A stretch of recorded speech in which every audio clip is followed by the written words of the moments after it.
With Abattoir of Zir being very close, I am going to update all of my builds and on top gonna add more. So right now we're starting here with the Bloodlands build. And this is basically for AoZ. It is very standard to your common Bloodlands build. The only thing that you can change here is basically these 2 points here in Blighted Corpse Explosion.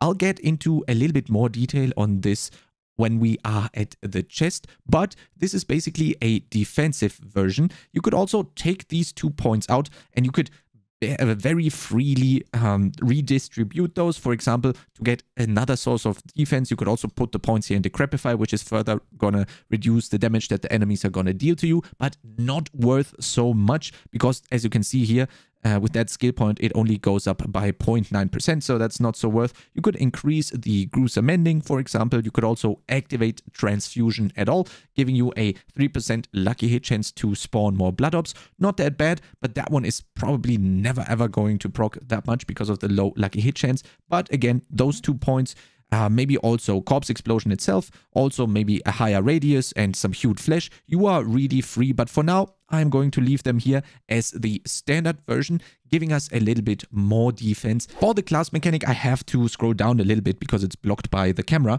As you can see here, we are sacrificing the defenders, and I'm going to go into more detail why when we are at the jewelry section, because as you can already see here, we do have skulls, and Memento Mori is buffing our sacrifices by 60%. Therefore, we get 32% all res here.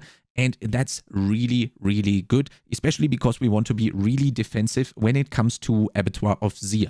Usually, you would be sacrificing the skirmishers for 8% critical strike chance, but again, in Abattoir of Zir, that is probably not going to be the case. For now, the standard version recommends this. Then we are also going to be sacrificing the bone to get more overpower damage and sacrificing the iron golem right here for a 30 multi to our critical strike damage. The Paragon board is also really similar to your standard Paragon board for Bloodlands. The only difference now this time is going to be the Tears of Blood glyph, and as you can see here, we do have on max roll the different versions that you can change here for the Paragon board. So I definitely suggest you check out those. The first one, the standard one, is going to be for your level 1 Tears of Blood glyph and the corresponding radius.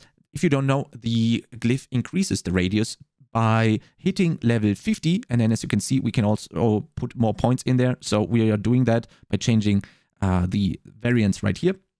The only new thing in the Bloodlands Paragon tree, or the only thing that you could change depending on how good your all resistance is literally this cluster right here. Everything else is pretty standard and really not so much that you should think about. The only thing that you can change if you want to is getting rid of these nodes right here. You would lose a little bit of damage to injured, which is not really what we want, but we are looking for the critical strike damage that is scattered all over here on those 4 points. You could take these 4 out, and if you need more all resistance, this is where you would find it. By doing this, you would get these all resistance nodes. As you can see here, we do have 1.5, 1.5, and 6, giving you 9% all res, which is probably very strong if you are not at the res cap. And on top of that, you also get damage taken over time reduction, which might come in very handy during Abattoir of Zir. Again, these 4 points are a little bit your choice, and depending on how good your gear is, you can make that change here. For the gear and the aspect, we are starting out with the probably most common variant that is going to be used on very many Necromancer, if not all of the Necromancer builds for AoZ. Is going to be the combo of Shielding Storm together with Lidless Wall. Lidless Wall basically gives you a permanent Bone Storm all of the time, and Shielding Storm is just going to apply a constant barrier that is also regenerating its value all of the time whenever you are damaging with your Bone Storm. So barrier is going to be refilling. That is going to be your main defensive layer. And on top of that, you really need a lot of maximum life and maximum armor. As you can see here, we really focus on that.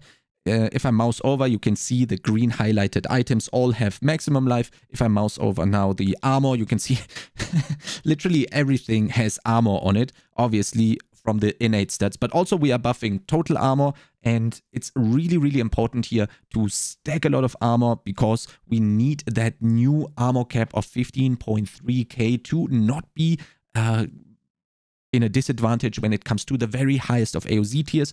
Obviously, if you are farming level 10 AoZ tiers, you don't need the 15.3k, so keep that in mind. Now, the 11.6k that you can see here do not have the disobedience factored in, and you can't just add 66% to that value. That would be too easy. It's a little bit more complicated to calculate this, but with this armor value, you're going to be fine. So, next up on the gear, we can see max life, total armor, cooldown reduction. The helmet basically has a free-for-all slot right here. On the last one, I chose basic skill attack speed because I think that suits the best and basically is the best from all of them. And we will see the same stuff on the boots again. Chest, extremely defensive, max life, total armor, damage reduction from close. And this is the point that I was talking about. If you have the 2 points in the Blighted Corpse Explosion right here, these two, if you decided to keep those, then it is going to be nice if you have the damage reduction from shadow damage over time affected enemies, because that's going to be the trigger for it. You could also just take the damage, the flat damage reduction, the 10.7 right here, which is totally fine as well, because this one is always active and this one is basically a conditional, so it definitely is personal preference here on the chest. Next up, very standard stuff on the gloves. Nothing really to talk about here. Grasping Veins. Next up, BMB, because we need a lot of multipliers, and these are giving just that. As you can see here, enemies affected by at least one of our curses take 70% multi increased overpower damage from us. Now, everything is going to be cursed anyway from Decrepify, and therefore, every time we overpower, we get that juicy 70% multi. Insane. The downside to this is we don't have total armor and we don't have that many defensive stats. As you can see here, only the damage reduction from enemies affected by curse. At least we have max life, but those other two are really offensive.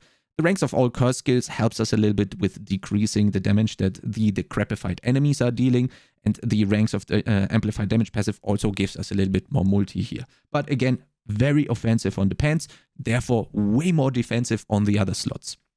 Now, the aforementioned boots, as you can see here, movement speed, essence cost reduction, corpse tendrils.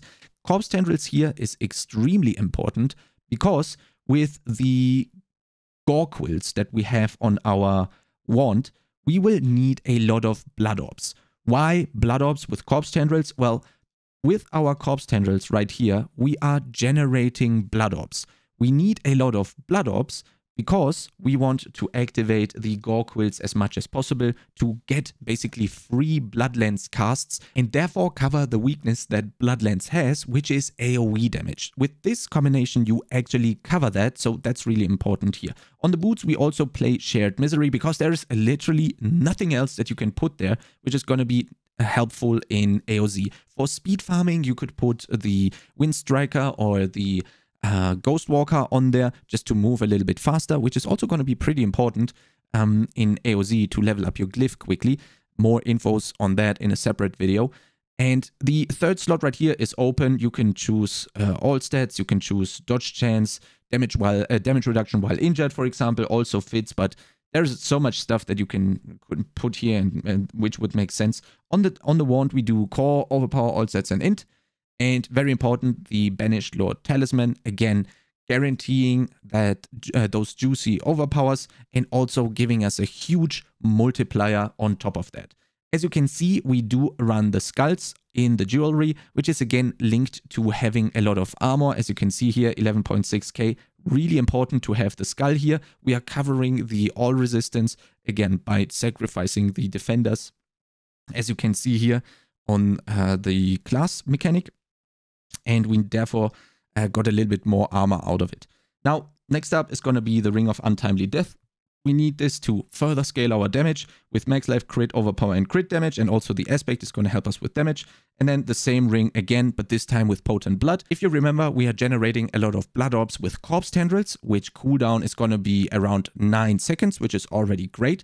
And then we are going to be consuming those with our gore quills. So every time you are casting the corpse tendrils into Bloodlance combo, you're basically instantly refilling your resource again, and you can just start shooting Bloodlances out instantly. For the Uber Uniques, the craziest thing, and I would have never thought, we actually don't want to be using a Shaco. So I never would have thought I would say this, but it actually doesn't make sense to use one. As you can see here, the stats are phenomenal. On probably every other build, which is not on Necromancer, is actually going to use the Shaco, but it looks like we actually won't.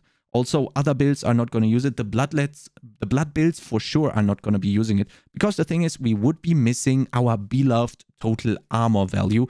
And without that, as you can see here, if I would equip a Shaco right now, we would drop to 9.6k, which is basically not giving us the armor cap anymore. Yes, you might argue we do have 20% flat damage reduction instead, but I'd rather have the armor. I mean, if you can have a Shaco, definitely keep it ready. There might be a time where you need the additional damage that you get from Harlequin's Crest or Shaco on top of the Shielding Storm, but that obviously is going to introduce so much more problems, because now you need the Shielding Storm somewhere else, which means now you have to decide between Disobedience and Shielding Storm, and you see the problem, right? You can't put it on the shield, because if you get rid of Lidless Wall, you can't even have the perma Shielding Storm anymore.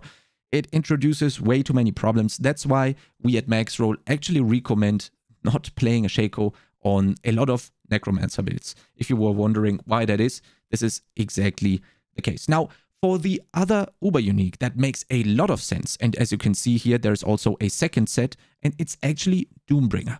What I really love about Doombringer in combination with blood builds is that the maximum life that we have on the Doombringer here is double dipping. This means we scale our defenses. As you can see here, we went up to 27k life. If I go back, we had 21.3, and now we actually go to 27k life. Think about this. We are a running fortress. It's insane. Now, the other very good part about the maximum life is that our life is obviously also scaling our overpower damage. This is what I mean by double dipping. Not only are you going to get a lot of additional damage here on the Doombringer itself, but also the max life is going to provide a lot of damage on its own. And of course, you have the great damage reduction proc on the Doombringer itself. It's probably not going to proc that often, but if it does, that's very nice. If you are lucky and you want to run a Doombringer very late into AoZ tiers, you do that by swapping the Gore Quills over to the ring right here. You get rid of the potent blood that was generating the essence for you whenever you were consuming blood orbs. This is going to introduce another problem, which might be the resource generation. So keep an eye out. If you do that switch, you might need to get rid of one of the critical strike damage stats on one of the rings and instead put the resource generation one on there. But this is definitely something that has to be tested out. And for the season mechanic, very standard stuff for Bloodlands. Our main source of vulnerable is going to be the combination of Metamorphosis plus Prey on the Weak, which is not really ideal, but we literally don't have any other way of triggering vulnerable, and we need the Corpse Tendrils for the Blood Orbs generation, remember? So that's not really an option here.